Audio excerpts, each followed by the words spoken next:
Thank you. Thank you, sir. And I also would like to thank the organizers for this invitation to speak at this meeting.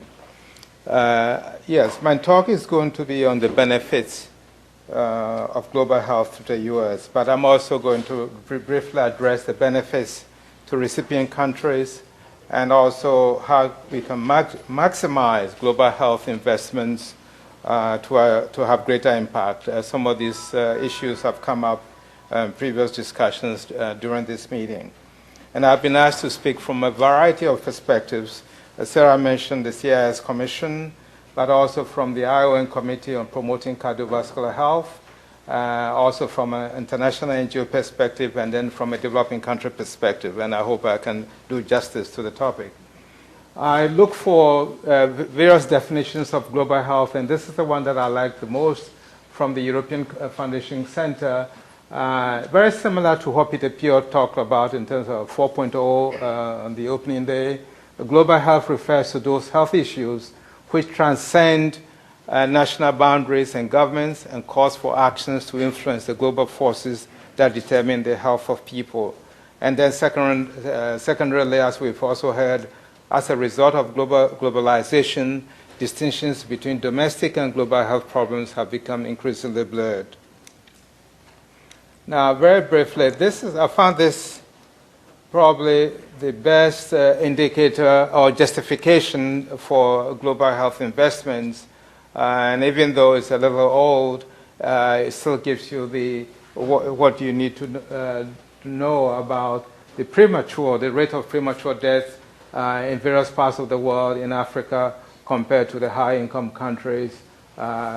These rates may have dropped over the years, but the trend is still the same. And then we shouldn't forget that there are basic underlying determinants, the so-called causes of the causes, that affect everything that we do in global health. And these include, obviously, some of the issues that are being talked about in New York related to the MDGs, poverty, governance issues, infrastructure, societal norms, urbanization and globalization, which obviously is important both for infectious diseases as well as chronic diseases, and then ecological change and genetic mutation. Now, why does the U.S. invest in global health? And for this, I found a very useful report that the IOM did, headed by Harvey Feinberg several years ago, and it categorizes the benefits to the U.S. into three groups: protecting our people, enhance our economy, and advance our international interests, which is very similar to what Kelly talked about in terms of diplomacy. Now, let's look at the first one. Some of them are obviously quite obvious: infectious diseases, HIV/AIDS, and some of the emerging infections. Drug resistance increasingly becoming a problem, especially TB drug resistance, MDR, XDR, MERSA, as well as malaria resistance. And then biological and chemical terrorism. I don't need to expand on that. Unregulated pharmaceuticals, contaminated foods, natural disasters, and violence. All these fit into protection of the U.S. citizen, both inside and outside the country. The second is enhancing U.S. trade and economy. This may sound a little self-serving, but those are the facts. Healthier populations abroad constitute more vibrant markets for U.S. goods and services. Employment of U.S. public health professionals. A lot of you in this room probably either fit in that category or will fit in the future. And then market for U.S. technology and industry.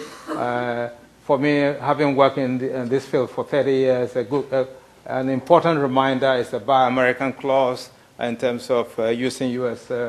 Funding for global health, and then research and innovation benefits. I believe it was Tachi who mentioned about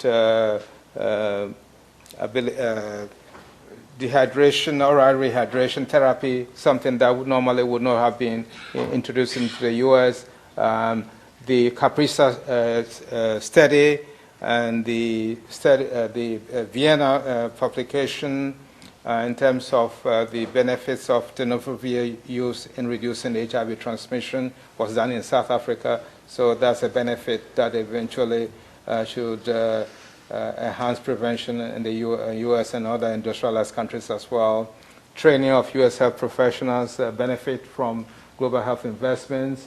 And then there are local benefits to this area, the Seattle area, Research Triangle Park, DC and other areas where there are global health institutions.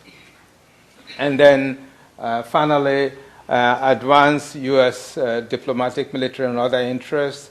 But the most important probably rationale here is the traditional humanitarian interest that is supported by the American public and by Congress and by U.S. leadership, and that will continue for quite a while. You also have heard discussions this morning that there's a threat to that as well. Then the integral component of U.S. smart policy, very similar to what Kelly mentioned. And then global health can be used to enhance global political, keep on missing the button. Global political, military, economic leadership, commitment to democratic principles, foreign policy, human rights, and national security efforts.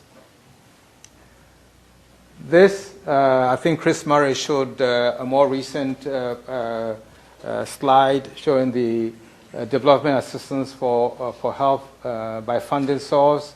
And in 2010, I believe the amount of funding from the U.S. government is around $10 billion. But again, this shows the same trend, dramatic improvements, and it shows the various contributions from different donor sources.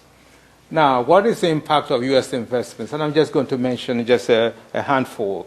One is obviously, I think it was Mike who mentioned this today, the dramatic increases in treatment, which is started around 155,000 6 years ago, and it's now closer to 3 million. Improvements in immunization. 82% of children, this is very dramatic for those of us who have been involved in this area. 75% of children receiving 2 doses of vitamin A. The number of children that are being protected, or people being protected from malaria through the use of bed nets or indoor spraying, and then access to drinking water and surveillance for both emerging diseases as well as current diseases. So there has been tremendous progress.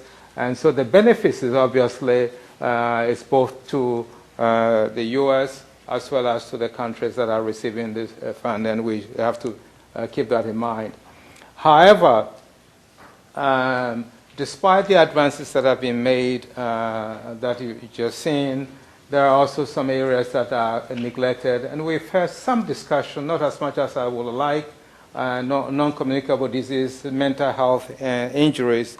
Kevin DeCock mentioned this morning, but this is a reminder.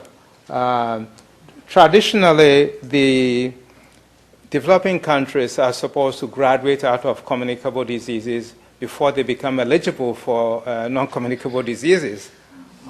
Unfortunately, looking at this graph and looking at this yellow curve here, take 2015 and look at 3 sections of the graph: cancers, cardiovascular diseases, non-communicable, other non-communicable diseases, cancers, and then cardiovascular diseases. These 3. And look at even 2015 or even 2004, they've already taken over as the major causes of premature death in developing countries, and the situation will get a lot worse over time. So unfortunately, developing countries now have a double burden of both communicable diseases as well as non-communicable diseases. This makes the argument even worse, and this designations apply to low-income countries, low-middle-income countries, upper-middle-income, and high-income countries. And as you can see, non-communicable diseases in red is a lot worse in low-income countries compared to any of these categories. And so this has become an important and neglected area of global health that we need to address. And this is from the IOM Commission that I worked on. We concluded that all the risk factors for chronic disease are well known. There's enough knowledge to be able to reduce these risk factors and treat to reduce disease burden. We also believe that the health and economic burden is high and it will even get worse, and we need to obviously address this now. How are we spending our global health investments? You heard about Global Health Initiative today. Look at the current distribution. If you add global funds, TB and malaria, this is about 82% that is being spent on 3 infectious diseases, and the rest are on family planning, maternal and child health, neglected tropical diseases, nutrition, and other. Obviously, we're not asking for reduction in this funding, but it's also a distortion compared to the global burden of disease. This is just to illustrate how complex the global health investment hierarchy, and this refers to the Global Health Initiative, the White House, and all the various players. And as complex as this looks, this does not even include the implementing partners like universities, international NGOs, and then you go down to local NGOs. In some very tiny countries, there can be as many as 700 NGOs involved. So this can get complex. At the same time, it also has got very inefficient.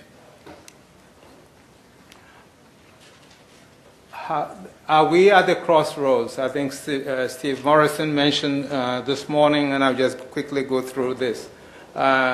These are some of the challenges that we'll face: balancing U.S. domestic needs with global health investments during the economic crisis, continued push by HIV activities for U.S. to honor commitment to HIV treatment scale-up. Third, funding the HIV treatment mortgage. Again, you heard about it this morning. At the same time, responding to a violent disease burden, whether it's chronic disease, women and girls, sexual reproductive health, health system strengthening.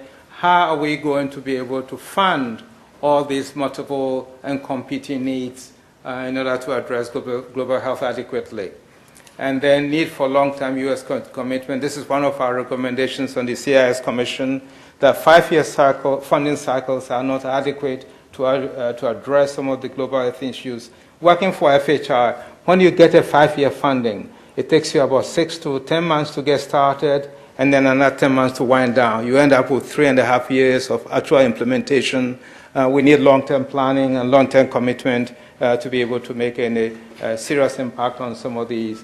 And then heard about the discussions that are going on in New York about the MDGs. That even broadens the global health needs in terms of development.